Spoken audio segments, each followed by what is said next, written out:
Hi everyone, my name is Mary Rains, and I'm currently a seventh grade English teacher.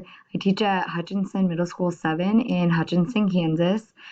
Before I taught seventh grade, I've done that for this is going on my fifth year. I did teach high school English and I taught ninth, 11th, and 12th grade there.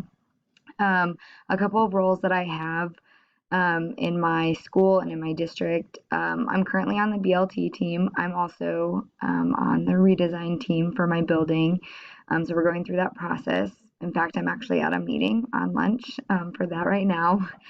And I am also the social committee president. I also am a Stuco sponsor. I'm an OCR club sponsor, and I do after school homework help as well.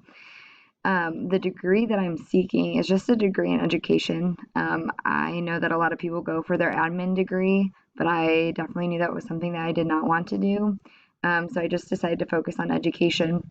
I first got my ESL certification a couple years ago, and so now I just have to finish out some of my courses to be able to get my master's in education.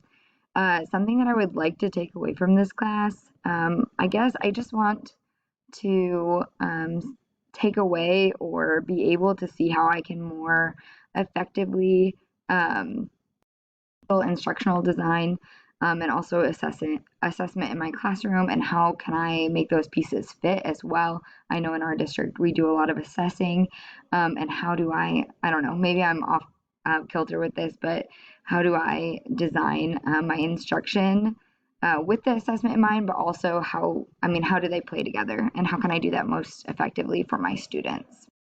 I think also going off of that, the biggest way that I see this in impacting my current role, but also like my future role, would probably be throughout the redesign process, being able to have this knowledge and to take what I learn in this course and apply it to some of those roles moving forward.